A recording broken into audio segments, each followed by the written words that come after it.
Bueno, Mario, tenemos el gusto de haberte tenido con nosotros en estos días. Has hablado has dado muchas conferencias, clases, has conversado generosamente con todos nosotros y con nuestros estudiantes, pero te vamos a seguir haciendo hablar. Ok. Entonces esperamos para el COES y para nuestro público del Centro de Estudio Conflicto y Cohesión Social, que nos cuentes brevemente quién eres, qué estudias, Sí. pero si puedes partir con algún background, ¿por qué te Sí. interesan este tipo de temas? ¿Qué es lo que te llevó a estudiar temas de barrio, temas de redes sociales, etcétera? Entiendo. Bueno, sí, un placer estar aquí con ustedes. Bueno, mi nombre es Mario Small. Yo soy de Panamá, nacido y criado. Me fui a los Estados Unidos a los 17 años, originalmente a estudiar ingeniería.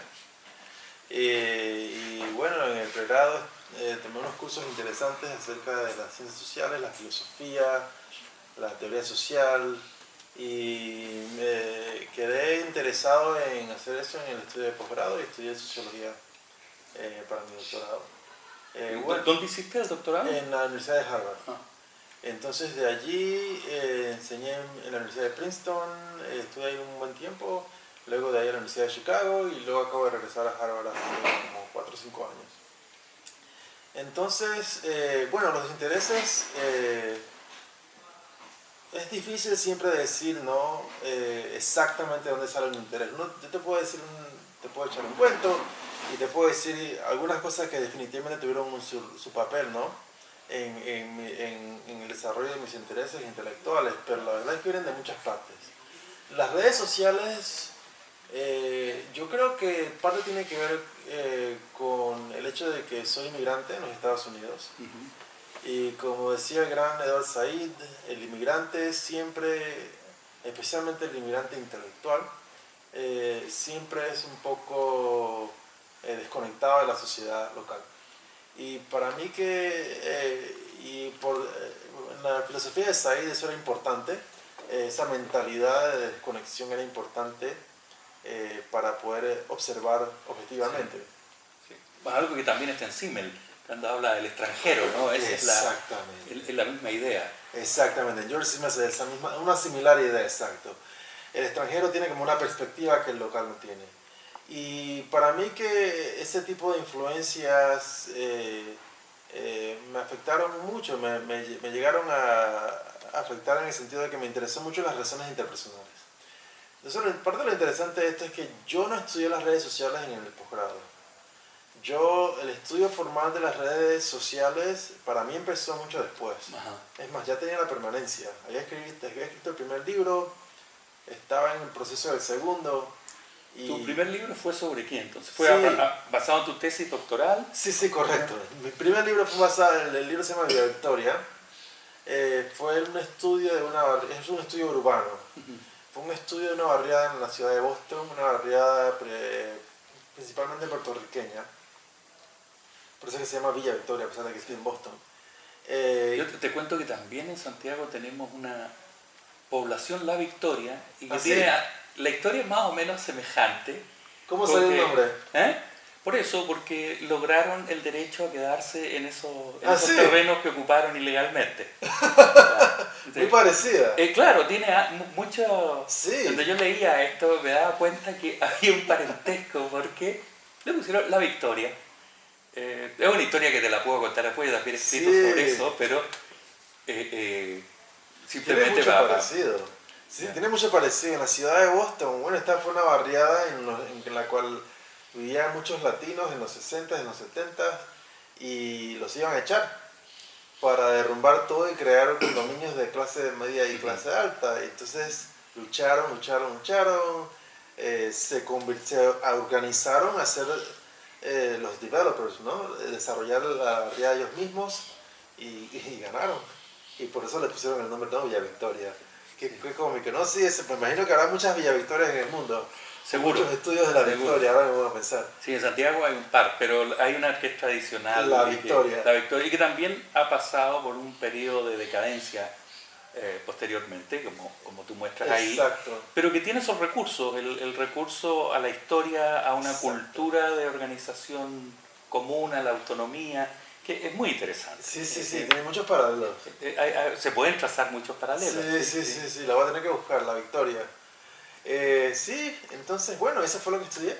Perfecto. Mira, en ese libro y en tu tesis tú empiezas a desarrollar una crítica a los efectos de vecindario, neighborhood effects. Correcto. En el sentido que no hay un barrio que sea igual, un barrio pobre que sea igual a otro barrio pobre, que no hay que tratarlos como una institución, sino que más bien hay que desempaquetar los mecanismos. Correcto. Que son los que producen la cohesión o la desintegración del barrio, que uno no puede dar por supuesto que por ser pobres son barrios desintegrados. Correcto. Entonces, no sé si puedes elaborar un poco sobre esa idea. Sí. Mira, fue una idea que empezó con el estudio del campo. Yo estudié en Boston. Y en esos entonces, la teoría principal de los efectos del vecindario se habían desarrollado por unos sociólogos muy importantes que habían estudiado en la ciudad de Chicago y muchas veces en la Universidad de Chicago misma. El profesor William J. Wilson, que casualmente fue uno de mis asesores en la tesis, fue profesor en la ciudad de Chicago por muchos años y él estudió las barriadas de Chicago. Muchos de sus estudiantes fueron sociólogos muy famosos, Loic Bacant y otros que habían estudiado la ciudad de Chicago. Y por ende habían desarrollado una teoría de lo que pasaba en las barriadas pobres que era muy consistente, pero que se había basado mucho en una sola ciudad. Villa Victoria, obviamente el estudio fue en una ciudad totalmente distinta. La ciudad de Boston tiene como 600.000 personas, Chicago tiene 3 millones. La barriada misma era muy diferente y me di cuenta que el estudio de la barriada de Villa Victoria no te llevaba a las mismas ideas, no te llevaba a la idea de social isolation, no te llevaba a la idea de la isolación social, ¿no? No te llevaba, el aislamiento social, perdón.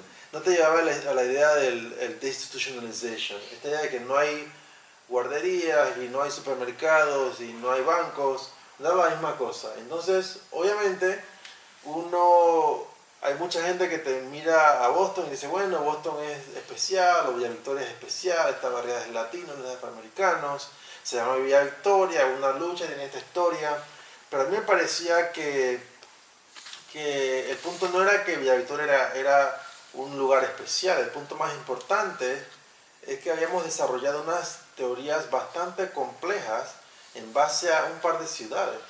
Entonces, la crítica mía fue en parte empírica y en parte teórica. La parte empírica es que se tiene que estudiar mucho más que una sola ciudad y con el tiempo al estudiar esto empíricamente me di cuenta que efectivamente las barriadas pobres han cambiado. Hoy en día las barriadas pobres de bajos ingresos son mucho más diferentes de ciudad a ciudad de lo que era el caso en los 90s o en los 80s. O sea que hoy en día la idea de que estudias una barriada y las conoces todas es mucho más falsa que en ese entonces. Y la crítica teórica fue de la perspectiva total en la cual se concibe la barriada pobre como una institución. Se dice el gueto es una institución, le dicen. El gueto es una institución que tiene ciertas características que siempre se van a ver.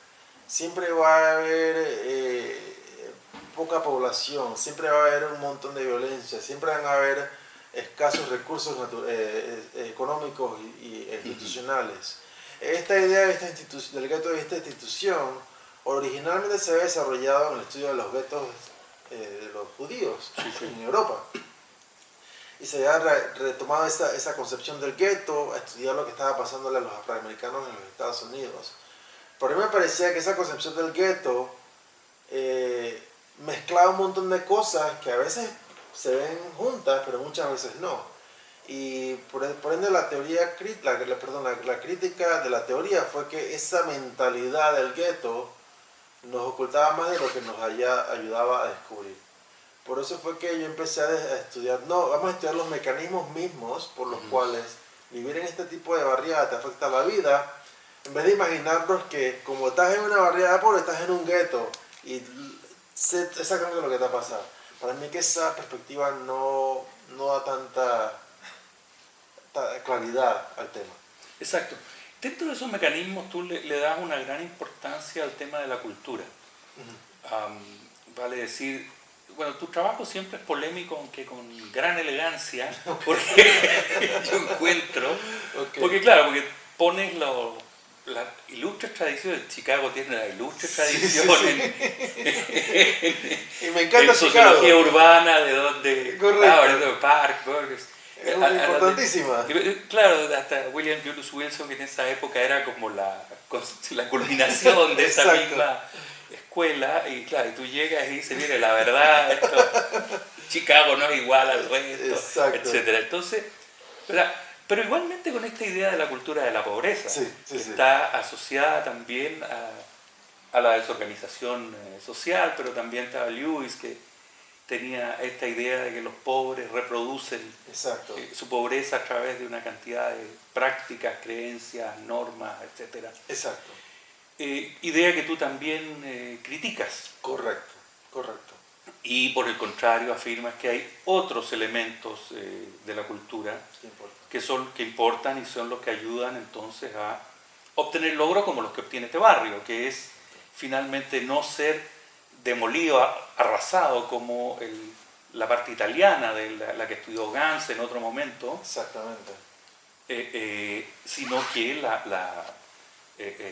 logran imponerse imponer su propia idea y lograr un barrio que además tiene base estética, ¿no? en Puerto Rico. Entonces es como un pedazo de Puerto Rico puesto de vuelta en la ciudad de Boston. En Boston. Exacto. Sí.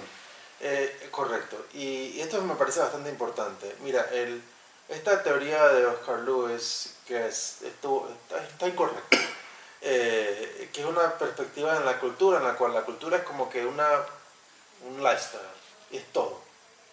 Y tenía esta idea de la cultura de la pobreza, que si vives en una comunidad pobre por años y años y años, lo que va a pasar es que vas a desarrollar una mentalidad que te va a ser imposible el escapar la pobreza, aun aunque los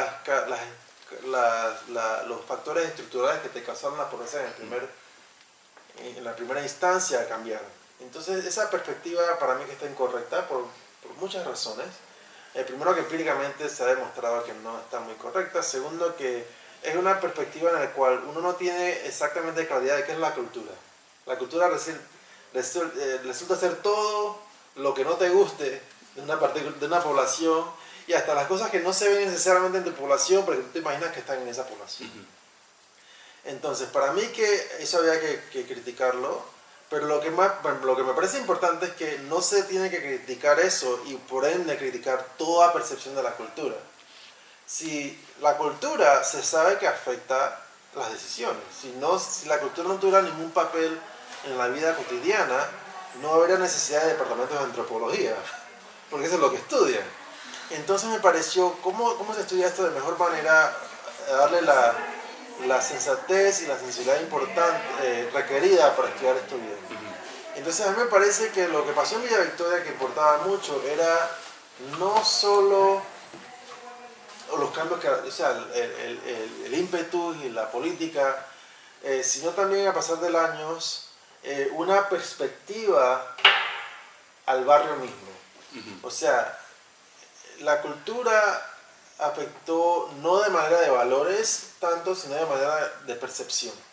Entonces esta percepción cognitiva me parece muy importante, y algo que faltaba en muchos de los estudios de las barriadas, que en una barriada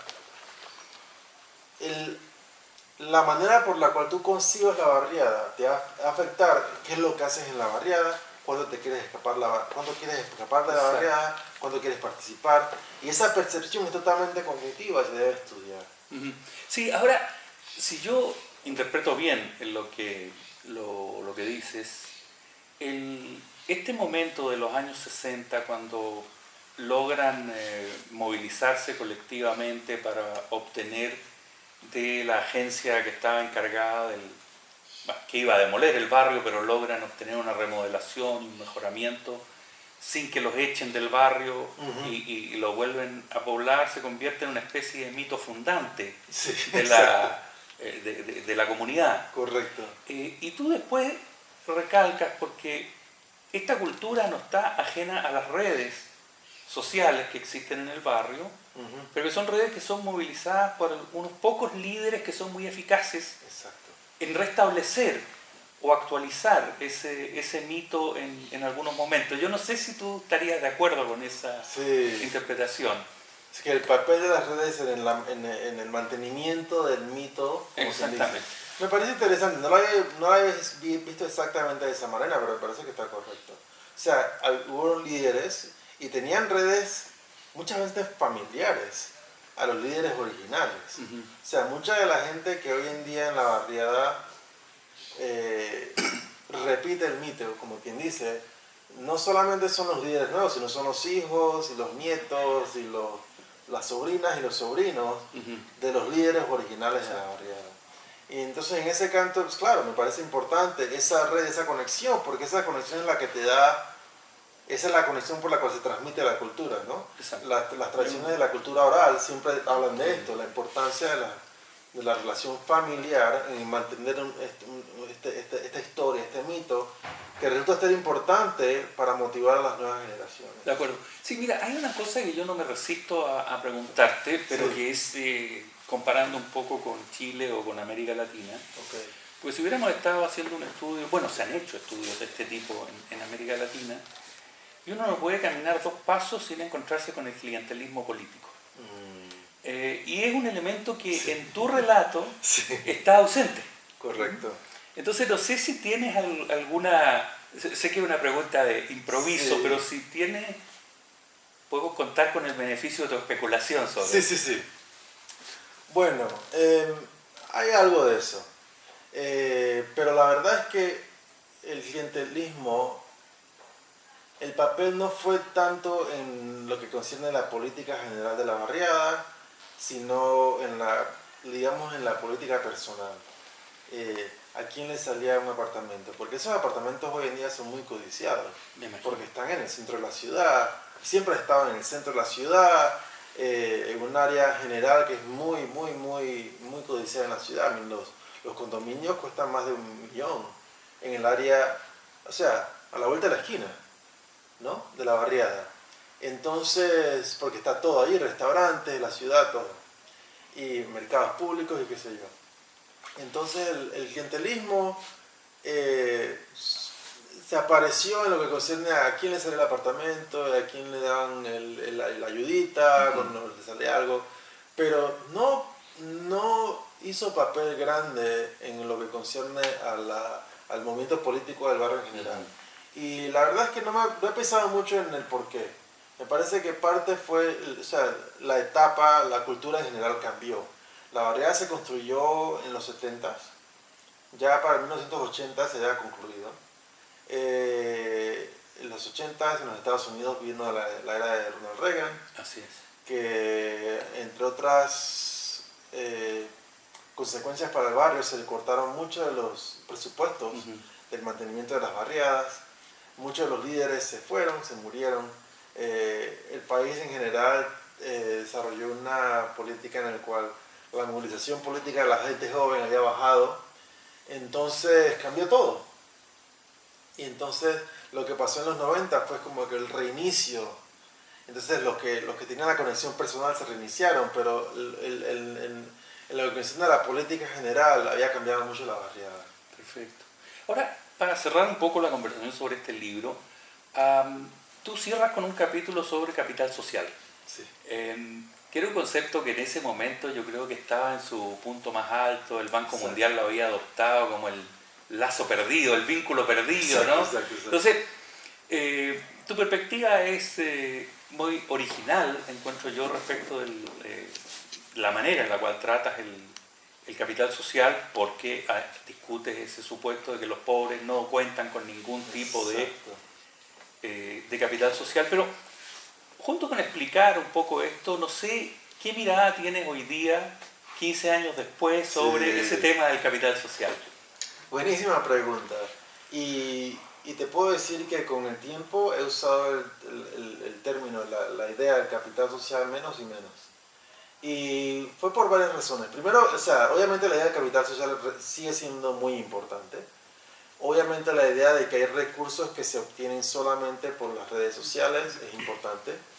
Obviamente esta idea de que el capital social, las redes en las cuales pertenece son cosas distintas es importante. Lo que le pasó en mi mente a la idea del capital social es que se confundieron demasiadas ideas diferentes. La idea del capital social a nivel nacional, que es lo que te estudia, por ejemplo, Robert Putnam. O sea, que no es exactamente lo que te está estudiando Nan Lin y James Goldman, ¿no? Exacto. Y esa confusión se mantiene. El hecho de que por algunos teoristas, por ejemplo Nan Lin, muy importante, la idea del capital social requiere una concepción del ser humano como una persona en la cual invierte en las relaciones con la idea de que en el futuro te va a salir algo. Y a mí me parece que esa concepción, obviamente siempre, muchas veces pasa eso, pero a través de los siguientes proyectos, lo que vi muchas veces fue que a la gente le salían beneficios que no eran el producto de ninguna inversión. No tenían nada que ver con inversión. Era sociabilidad estilo Zimmer, la gente que se conocía, pero no era esa percepción que Lin insiste, pero que también se ve en James Goldman y también se ve en Bourdieu. Así es. Bourdieu, a pesar de que Bourdieu obviamente tiene muchas críticas a la idea del rational choice, él también tiene una percepción en la cual el capital social es el producto de lo que dice investment strategies, ¿no? Te dice que esas estrategias de inversión pueden ser conscientes o inconscientes, que me parece una discusión un poco rara. ¿Cómo se puede invertir estratégicamente pero no conscientemente? Nunca lo entendí. Para mí que Bourdieu fue una de las muchas contradicciones del gran Bourdieu, y hay muchas. Entonces, a pasar del tiempo me di cuenta que habían demasiados elementos que no encajaban con lo que me interesaba empíricamente. Entonces no es que decidí que no, jamás voy a lidiar con la idea, pero empecé a descubrir que la idea de las redes sociales captaban más de lo que me interesaba. Entonces fue una evolución. Interesante, además nos deja exactamente en el otro tema que tú has estado hablando, nos lleva de la mano hasta ahí, ¿eh? Que es exactamente alguien con quien hablar, ¿eh? Y que tú también tienes ahí una entrada derribando los grandes tradiciones, ¿no? O digamos, los grandes supuestos que hay construidos respecto del análisis de redes sociales. Correcto. En términos de por dónde circula la confianza. Exacto. Y entonces, no en este libro, pero tú tienes un artículo que se llama ¿Por qué uno elige gente irrelevante para hablar cosas importantes? Algo así, ¿no? Exacto. Entonces, y es un poco esta idea, o sea, tú criticas el supuesto de la teoría de redes sociales que para ser diversa o para contar con lo que se llaman lazos débiles necesitas redes de mayor tamaño, que ciertas metodologías generan, el generador de nombres en particular, generarían solamente lazos fuertes, mientras que tú lo que muestras es que eso no tiene por qué ser de esa manera. Exactamente. ¿No? Y reanalizas incluso los datos y tienes datos propios. A mí me parece muy interesante el estudio del libro que comprende un estudio etnográfico, digamos, de alguna manera, y otro ya más mainstream, con encuestas representativas a nivel nacional, etc. Exacto. Entonces, ¿por qué? Esto es una idea algo contraintuitiva, ¿no? Sí. Esta idea de que uno las cosas que le importan las habla con gente con la cual no tiene un vínculo especial. Exacto. Bueno, correcto. Mira, y esto quizás es parte de la respuesta a la pregunta con que empezaste, la cual fue ¿cómo decides qué estudiar, no? Y esto fue un interés, y estos libros, no es que yo empiece a decir que no, que quiero derrumbar la Chicago School y que se vaya no sé dónde, no empiezo así, yo empiezo de que esta teoría es interesante. Entonces hago muchos estudios de campo, y si en el estudio de campo yo encuentro algo que no cae con la teoría, yo quiero saber por qué. Y entonces así empezó este estudio. Entonces en este campo lo que pasa es que también me di cuenta que hoy en día el estudio de las redes es enorme. Y no solamente es enorme, sino es muy regimentado. Cualquier teoría de la red social, teorista de la red social te va a decir, hoy en día, si quieres aprender cualquier cosa de la red social, ya sea su estructura, ya sea cómo se usa, ya sea la difusión, lo primero que tienes que hacer, map the network, captura la red social. Y entonces, en este caso, lo primero que sería es que, bueno, lo que quiero descubrir es con quién la gente discute las cosas personales. Lo primero que se hace, map the network. O sea, que le voy a preguntar a la gente con quién discute las cosas personales o quiénes son las personas que tienes cercanas. Me parece que el problema es que ese método deductivo, el cual empieza con la red social, te fuerza a seguir un camino que no es necesariamente el mejor camino para responder a la pregunta original. Entonces no es que nunca sea, pero en este caso efectivamente es lo incorrecto. ¿Y por qué? Porque es un campo en el cual cuando tienes la red social, lo primero que vas a hacer es que vas a decir, obviamente la gente no va a discutir todo con todo el mundo, y vas a decir, bueno, obviamente va a discutir con la gente más fuerte y vas a reafirmar una idea que está incorrecta. Yo lo que hice fue, bueno, ¿qué pasa si en vez de empezar con esta idea, en vez de empezar con el mapping, el network, empiezo con la decisión? Hablar. O sea, cuando quieres hablar, quieres hablar. Y en vez de decirle a la gente con quién hablas o con quién hablarías o con quién hablas por lo general, te pregunto, la última vez que hablaste, la última vez que efectuaste este hecho, esta acción, ¿con quién fue? ¿Con quién? No importa con quién fue. Y al hacer eso, lo que descubro repetidamente es que la gente, francamente, tiene una inclinación a hablar con cualquiera.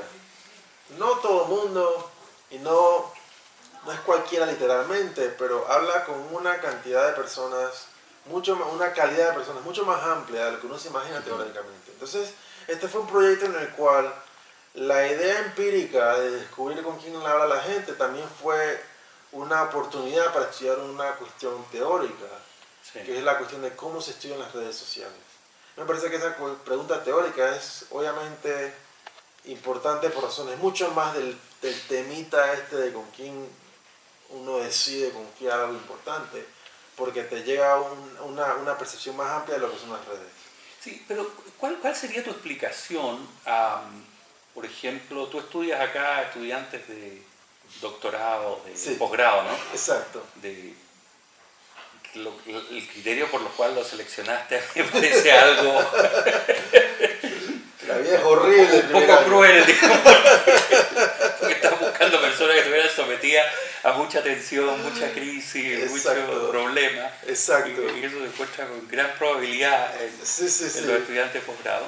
Correcto. Pero entonces, ¿cuál es la razón por la cual un estudiante que está pasando por problemas de rendimiento o de que no le está yendo bien, prefiera, en lugar de hablar con su hermana, por ejemplo, prefiere hablar con una tía que no ha visto en mucho tiempo, o con alguien en el metro, qué sé yo, o en el tren? ¿Cuál es la razón de eso? Exacto, hay varias razones. Una de las razones más importantes, bueno, hay una calidad de razones que tienen que ver con las redes sociales, que pocas personas habían dicho antes de ver los resultados, pero una vez que ven los resultados se imaginan, que es el hecho de que cuando estás en una red densa, todo el mundo se conoce.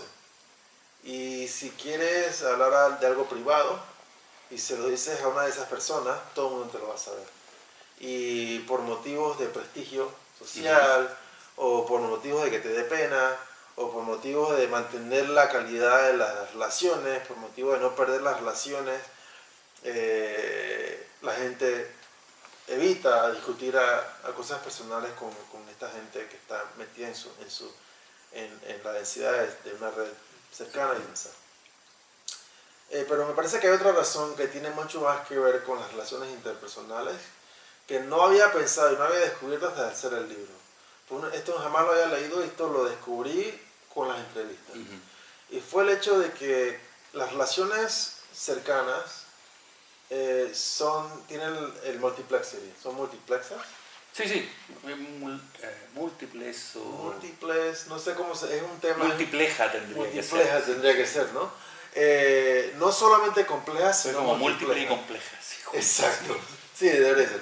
Multiplejas, claro, claro. Que es un término desarrollado por antropólogos en los 60 y 70 que estudiaban las redes sociales. Y la idea es que una relación con un colega que no conoces muy bien es una relación simple, que es tu colega nada más. Pero una relación con una persona con quien tienes una intimidad es una relación múltiple de varias razones. Por ejemplo, el ejemplo que he usado últimamente es mi esposa. Mi esposa es obviamente mi íntima, pero también, ahora que tenemos una hija, es pariente conmigo. Los dos somos padres. O sea que es como mi partner en ese sentido. También es asesora financiera porque tenemos que discutir temas financieros colectivamente. También es crítica, pero de manera que me gusta. Cuando yo estoy escribiendo un artículo... Y cuando corresponde, supongo. Cuando corresponde, exactamente. Cuando estoy escribiendo un artículo, ella es escritora, es reportera. Cuando estoy escribiendo un artículo, tengo el borrador y se lo doy a ella y yo creo que me lo critique. Ella tiene esa capacidad también de criticar. Y obviamente también me da apoyo emocional. Son muchas relaciones, es múltiple. Pero eso funciona muy bien porque ella sabe cuándo activar el rol correcto. Cuando estamos hablando de dinero, activa el rol de la discusión financiera. Si lo veo muy borrador, no quiero que me dé un abrazo, quiero que me lo critique. Pero si estoy mal, obviamente no quiero que me critique, quiero que me dé el abrazo. Entonces lo que me di cuenta en este estudio es que muchas veces las personas deciden no hablar con muchas de las personas cercanas cuando tienen esa relación multipleja, cuando hay ambigüedad y falta de certeza de cuál rol esa otra persona va a activar. Muchas de las personas, por ejemplo, eran jóvenes, mujeres, 25 o 26 años, que tenían relaciones semipermanentes con los novios. Y te decía muchas veces, una de mis consejeras principales son mi mamá. Yo confío en todo mi mamá, te decía. Mi mamá siempre, ella lo sabe todo. Entonces les discutía y les decía, ¿qué es lo que te preocupa ahora? Bueno, tengo un problema con mi novio. Bueno, ¿a quién se lo has dicho? Bueno, le dije a mi amiga de tal o a tal colega. ¿Y qué tal tu mamá? Me dice, no, a mi mamá jamás. Jamás le comento de nada. Pero ¿por qué no? Me dice, bueno, el problema es que si le digo a mi mamá, en vez del rol de escuchar, que por lo general es muy bueno, si le hablo acerca del novio, es muy seguro, muy probable que active el rol de protectora o de crítica, y la verdad es que yo no quiero eso. O que te juzgue. O que te juzgue, y yo no quiero hacerlo, yo quiero el otro rol. Entonces, me parece que mucho de lo que pasaba es que la gente, cuando había esa multiplicidad de las relaciones, de los roles que podían efectuar las personas, la gente decía, no, que va, me voy a buscar a otra persona. Está bien. Hay otra cosa que tú discutes, otro gran supuesto que criticas, es esta idea de que las redes nucleares, el core networks, exacto, son redes estables a lo largo del tiempo. Tú dices que son redes que varían mucho en su composición, si bien no en algunas cualidades, exacto, como la densidad o la conectividad. Exacto. Entonces, no sé si puedes explicar por qué se van reemplazando entonces estos me parece muy integrantes a lo largo del tiempo. Sí, me pareció muy interesante. Y tengo que clarificar algo. La red que es bastante estable en su no en los miembros, pero en sus características, es la red que le dicen el Core Discussion Network. Claro. Esa red que sale de esa pregunta famosa del generador de nombres. Del generador de nombres que originó en los Estados Unidos en el General Social Survey, la encuesta general social, que les pregunta a las personas, de vez en cuando todo el mundo tiene asuntos importantes que discutir. Cuando tienes asuntos importantes que discutir, ¿con quién los discutes? Exacto. Así te preguntan, ¿no? Entonces la idea es que tú cuando te hacen la encuesta, tú le dices, bueno, mi esposa, mi amigo tal, mi colega cual. Entonces, ahí tienen 3 nombres, entonces se hacen más preguntas y se saca la red personal de la red de la persona. Y entonces es una pregunta muy famosa que se ha usado en encuestas en el mundo entero, incluyendo en Chile. De hecho la tenemos en nuestro papel. Vamos a ver, después de tu crítica, así que, ¿qué es lo que podemos hacer? Es una pregunta que tiene muchas capacidades bonitas, incluyendo el hecho de que es muy consistente en el tamaño y la densidad con el tiempo, pero tiene problemas. Y uno de los problemas es que cambia mucho. Y cambia bastantemente al cambiar de contexto rutinario a las personas. Esa es una idea muy interesante, no sé si puedes seguir elaborándola. Sí, me pareció muy interesante. O sea, que lo que vimos fue que... Porque tú reanalizaste los datos de la GSS, incluyendo el contexto, y mostrando dónde funcionan las teorías y dónde se caen. Exactamente. Mira, una de las cosas que descubrimos fue que el contexto rutinario importa mucho más para ver las teorías importantes de las redes sociales que la gente se imagina. La teoría de las redes sociales, como te dije, empieza con la red. Tú capturas la red y con la red lo tienes todo. El problema con esa idea es que una red es una abstracción de las relaciones interpersonales que en la vida cotidiana pasan en muchos lugares.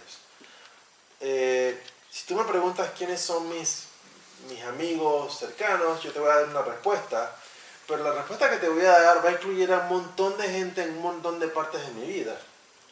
Y resulta ser que las teorías de las redes sociales funcionan mejor si, bueno, una teoría importante, no todas, pero una teoría importante que tuvo un papel importante en el libro, que es la basada en el estudio de Mark Granovetter, que es el estudio se llama La fuerza de los lazos débiles. Y es una teoría que te dice que, por lo general, en un trío en el cual la persona A y la persona B tienen un lazo fuerte, y la persona A y la persona C también tienen un lazo fuerte, las personas B y C también van a tener un lazo fuerte. Y un trío en el cual esa relación B y C no existe, le puso el nombre, es el trío prohibido, porque va a ser tan escaso en la vida real que básicamente no existe. Y lo que yo me di cuenta es que esa teoría depende fuertemente del contexto social. Si esas tres personas en el trío, las personas A, B y C, son tres colegas en el mismo departamento, tres colegas del bufete de abogados, en el mismo bufete de abogados, tres sociólogos, tres doctores, tres constructores, tres familiares, la idea funciona. Pero en la vida, nuestras relaciones existen a través de contexto. Tú tienes colegas y tienes no colegas. Tienes gente que conoces en la iglesia, gente que conoces en el gimnasio, gente de la barriada, del bar de la barriada, gente del club Kiwanis, gente del trabajo. Y resulta ser si las tres personas están en contextos diferentes, la teoría no funciona. Y ese es el problema. Nuestras vidas existen en muchos contextos, no solamente en uno. Esa es una de las razones por la cual en este libro lo que estoy discutiendo es que en vez de solamente estudiar las redes sociales como estructura, estudiar las redes sociales como práctica. En la vida práctica, las redes existen en todas partes. En mi vida social, en mi vida práctica, yo tomo decisiones y las tomo en donde sea que esté. Al empezar solamente con el mapa de la red, como sociólogo, lo que pasa muchas veces es que elimino de la discusión muchas de las cosas que en la vida práctica sabemos que ocurren, sabemos que pasan de manera distinta. Y ese ejemplo es uno de los ejemplos más importantes. Está bien. Ahora eso es parecido a lo que tú dices, no es parecido, pero tiene un vínculo con lo que Ron Barth llama el agujero estructural. O sea, cuando tú tienes círculos sociales diferentes en tu red que no están interconectados, y él le ve una ventaja a eso. Porque no hay redundancia de información, incluso él lo asocia con la creatividad, la innovación. Porque tienes que combinar distintas agendas. O sea, todo joven sabe que hay cosas que hace con los amigos que no se las puede contar a su papá o a su mamá, y entonces lo hace, aunque que los dos son vínculos fuertes, lo cual lo hace ser creativo. A veces se le ocurren ideas tontas, pero son nuevas. Exacto. Pero entonces, claro, no sé si le has dado una vuelta por ese lado. Sí, le he dado. Y si te pones a pensar, mucho de mi trabajo es así. yo estudio con los sociólogos y con los que hacen etnografía, con los que hacen filtera y lo que hacen. Por eso es que mi trabajo muchas veces no cae en los lugares buenos. Me parece que es correcta la conexión con el trabajo de Ron Bird y la idea de los huellos estructurales. Yo diría que Ron Bird y yo tenemos orígenes similares, pero llegamos a lugares un poco distintos. Y los orígenes están en el trabajo de Simmel.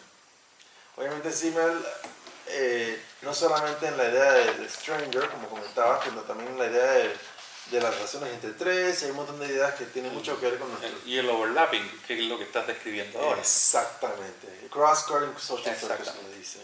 Pero la diferencia es que en el trabajo de Bird, que tienes obviamente totalmente la razón, Bird ha estudiado mucho eso en un solo contexto. O sea que en una compañía, la persona que está conectada al departamento de mercadeo, el departamento de Research and Development, desarrollo e investigaciones, y al departamento de operaciones, va a tener mejores ideas y más ideas originales y va a tener más probabilidad de subir en la compañía que la persona que se la pasa toda la vida en el departamento de mercadeo y solamente conoce a las personas de mercadeo. En ese sentido es muy similar, pero es siempre en la compañía. La idea que yo estoy hablando es que en la vida real, hoy en día, en la vida urbana, cotidiana, en las grandes ciudades, la mayoría de nosotros, como dijo Simmel, vivimos vidas en muchos contextos diferentes. Y el hecho de estar en muchos contextos diferentes quiere decir que en la vida real mantenemos unas relaciones cotidianas que son muy veces como la idea del broker, que Bird estudia solamente en un solo contexto. Y entonces por eso es que tienen una similaridad, pero también estamos en lugares un poco diferentes. Perfecto. Hay una última pregunta que me gustaría hacerte que también puede ser un poco crítica, pero sí. Una de las razones para mantener esta... No va a ser la última, va a ser la penúltima. Okay. Una de las razones para mantener una pregunta como el generador de nombres es que, aunque esté midiendo defectuosamente, tú al hacer comparaciones estás comparando lo mismo. Sí. En cambio, tu alternativa es una alternativa que está más basada en, digamos, al poner los temas primero y después ver cómo se construye la red a partir de eso. Sí. ¿En qué medida eso es generalizable? ¿O simplemente depende del caso que estás estudiando? Entiendo. Entonces, ¿cuál sería la estrategia para poder hacer un poco más amplia o más generalizable los descubrimientos? Correcto. Bueno, son dos preguntas. Una pregunta es acerca del generador y la otra es acerca de la generalización. En la segunda pregunta lo que yo diría es que, primero, yo lo que estoy haciendo con este libro es tratando de expandir dramáticamente el ámbito del tipo de temas que se puedan estudiar con lo que se llama el Ego Network Analysis. Ajá. Y eso quiere decir que necesitamos muchos más generadores, no solamente uno. En ese sentido estoy totalmente de acuerdo con Claude Fisher. Una de las cosas que mucha gente no sabe es que ese name generator, el generador ese famoso, originalmente esa es una versión de una pregunta que la puso Claude Fisher. Él la desarrolló para su encuesta de los 70s en California. To Dwell Among Friends. Exactamente, en el libro To Dwell Among Friends. Entonces Claude Fisher, él tuvo esa pregunta y otro montón de preguntas. Fueron como 10 generadores de nombres. Entonces, uno de los cuentos que yo no sabía, que lo descubrí al estudiar este libro, que lo cuento en el libro, es que resulta ser que Claude Fisher, cuando tenía esos estudios en los 70 y al comienzo de los 80, tenía todos estos datos, y por casualidad, Ronald Burt, creo que estaba de postdoctorado en la Universidad de Berkeley, y la oficina de Ron Burt estaba abajo de la oficina, en el mismo piso de la oficina de Claude Fisher. Y Ronald Burt tenía muchas capacidades de matemática, le interesaban las encuestas, o sea que él fue y le dijo, oye, préstame tus datos. Entonces Claude Fisher se los dio. Y entonces Ronald Burt ya sabía que él quería sacar en una encuesta nacional la red de una persona promedio pero sabía que nada más iba a poder hacer una sola pregunta, porque como sabe, los generadores de nombre toman mucho tiempo. Así es. Entonces Ron Bird tomó todas las preguntas de Claude Fisher, hizo un análisis de reducción, a ver cuál, si nada más pregunto una, cuál va a ser, y salió esa. O sea que Ron Bird, porque esa fue la que salió, que captaba la mayoría de las cosas, aunque no lo captaba todo y tenía ese problema, le dijo a la gente del GSS, oye, vamos a meter esta pregunta porque esta es la mejor que tenemos. Entonces así fue que salió ese. Claude Fisher se quejó, porque él le dijo, oye, pero eso nada más es una pregunta, yo tengo 10 generadores porque la vida social no se puede captar con una sola. No sé si eran 10 o 12, una cosa así, ¿no? Entonces, pero Ron Bird le dijo, oye, sí, pero es mentira que vamos a poner 10 generadores en la encuesta general social, que nos va a costar un platal, no se va a poder, nada más se puede poner. Entonces, llega 20 años después, todo el mundo se apegó a esta pregunta, porque obviamente, como dices, tienes la comparabilidad con los Estados Unidos, la comparabilidad con el tiempo y eso. Entonces yo diría, mis respuestas son dos respuestas. Primero, la pregunta tiene sus problemas, definitivamente, pero para mí los problemas principales no son de ejecución, sino de interpretación. O sea que la pregunta definitivamente te está sacando algo muy consistentemente, eso está comprobado. El problema es lo que se interpreta. La interpretación ha sido en la cual decimos, como tengo esta pregunta, tengo los vínculos cercanos y también tengo los vínculos de discusión. Ninguna de esas es correcta. Es una combinación de eso. Es una combinación de los vínculos cercanos, algunos más distantes, algunas de las personas con quien hablas y un montón de gente con la que no hablas. Entonces eso es lo importante. La consistencia es buena por las razones de la que... Entonces la segunda parte de la respuesta es, ¿cómo se generaliza? Para mí que lo que se tiene que hacer es generalizar, hacer más preguntas. O sea, hacer el tipo de cosas que hizo Claude Fisher, que es hacer estudios en los cuales hay muchas generaciones. O sea, generaciones que te piden, ¿con quién discutes? ¿Y a quién le pides favores? ¿Y con quién nunca discutes? ¿Y quién te cae mal pero no puedes evitar? ¿Y cómo te...? O sea, una cantidad más amplia de generadores que hoy en día se puede hacer más y más y más, por lo que las encuestas te cuestan menos y menos y menos. Y también se puede hacer eso y combinar con datos de otros lugares, como hemos estado discutiendo, con Twitter, con Facebook. Se puede hacer mucho más de lo que se podía hacer hace 25 años, y para mí que hoy en día se debe hacer más. Está bien. Y eso nos deja a la puerta de la última pregunta que te quería hacer, porque como lo mencionaste, entre medio nosotros tenemos acá una encuesta longitudinal. Exacto. Donde hemos incluido algunas preguntas de redes. Exacto. Desafortunadamente el generador de nombres. Entonces, contarle que la interpretación no es un problema. Esa es la pregunta, porque yo estoy seguro de mucha gente acá en el Centro de Estudio Conflicto y la Cohesión, que quiere seguir conversando de este tema, y espero que esto sea un primer paso. Pero, ¿qué orientaciones o qué hints o resguardos nos podrías dar, ya que tenemos esa pregunta y la vamos a tener longitudinalmente? Exacto. Entonces, claro, como tú en tu estudio haces un poco de estudio longitudinal, creo que hay muchas hipótesis que podríamos... pero vamos a tener que irnos con cuidado, dado las precauciones que tú recomiendas. Exacto. Para mí hay mucho que se puede hacer. Primero, te digo, esa pregunta yo todavía la uso, pero yo la uso nada más muy cautelosamente por motivos comparativos y en combinación a otras. ¿Ok? Primero. Segundo, lo que te diría es que en esa pregunta, como comentamos anteriormente, las respuestas suelen ser muy estables. Por ejemplo, si en una encuesta te respondieron el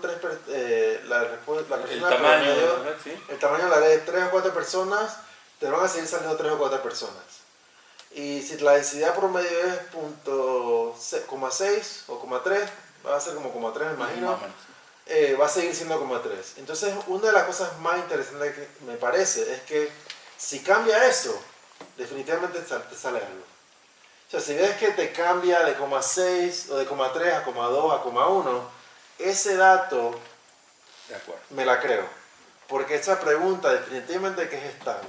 Ahora, Si ves que en la primera vez que hiciste la encuesta te salieron 3 personas, fulanito, fulanita y Juanita, en la segunda vez eran fulanita y otras 2 personas, eso se tiene que lidiar con un poquito más de cautela porque se espera ese cambio, ¿no? Entonces, lo primero que haría es distinguir el tipo de inferencia que se hace a base del cambio. Uno se cree mucho, yo me creería mucho más el cambio en lo que se concierne a lo estructural, porque eso es lo que no se espera. Porque la segunda cosa que haría es comparativa. Lo buenísimo de esta pregunta es que se hace acá, pero también se hace en Chile, en la China, en Alemania, en Holanda, en Hungría. Holanda, tienen esa en Hungría, está en todas partes del mundo. Y para mí que el estudio comparativo, si con todas las encuestas se hagan bien, es muy importante. La tercera cosa que diría es que hay que tener un poquito de cuidado porque se sabe que hasta las capacidades estructurales se pueden alterar mucho si la pregunta se hace demasiado tarde en la encuesta. Si la gente está cansada, si es la hora 2, minuto 58 del estudio, la gente te va a decir que nada más tiene 1 o 2 personas. Si la pones al comienzo te van a responder 3 o 4. Si tienes buenos trabajadores en la encuesta, te van a salir como 4 o 5. Entonces, ese es un detalle que también me importa. ¿Qué otro tipo de cosas? Lo que no haría es concluir, ahora sí tengo los lazos fuertes. No, eso no lo haría. Es más, tuve una conversación muy importante con mi colega Peter Marsden, que se sabe esas encuestas mejor que nadie, porque él estaba involucrado con el GS desde el comienzo. Y una de las cosas, uno de los puntos que me hizo Peter Marsden al oír esta crítica, me dice, bueno, por una manera es correcto. Si quieres saber cuáles son los lazos fuertes, pregúntale cuáles son los lazos fuertes. Entonces eso sí haría. Who are you close to? ¿A quién te apegas? ¿A quién quieres mucho? ¿A quién ves bastante? En vez de inferir eso a base a esta pregunta. Y especialmente al saber el origen de esa pregunta. Eso fue nada más porque fue la que le salió a Claude Fisher en el análisis de Ron Bird en los 70 porque estaba en la oficina. Eso fue una cosa totalmente... Increíble. Sí, eso no fue... Porque yo hablé con Claude y yo los entrevisté a los dos. O sea, ¿cuál es el origen de esta pregunta tan importante? No, que mira, y los dos me hicieron el mismo cuento, o sea que fue exactamente 100% concordancia de la idea. Y hasta o sea, la discusión, obviamente el argumento que tenían, obviamente los 2 puntos son muy valiosos, ¿no? Es mentira que vas a tener todo con una sola pregunta, pero también es mentira que el gobierno federal te va a pagar 10 preguntas con 40 alters y no sé cuántas, o sea, eso te va a costar la encuesta externa, o sea, poder. O sea que me parece que esa cautela es importante también. Genial, Mario, ha sido un gusto. Muchas gracias, sí, un placer. Y espero que podamos seguir manteniendo esta comunicación, porque tú has visto en estos días, ¿no?, que existe bastante gente joven trabajando en temas de barrio. Exacto. En temas de redes sociales me encanta. Y eso entonces se está multiplicando. Sí, inspira mucho la juventud intelectual en Santiago, me ha inspirado bastante. Muchas gracias. Muy bien, nos veremos. Ok.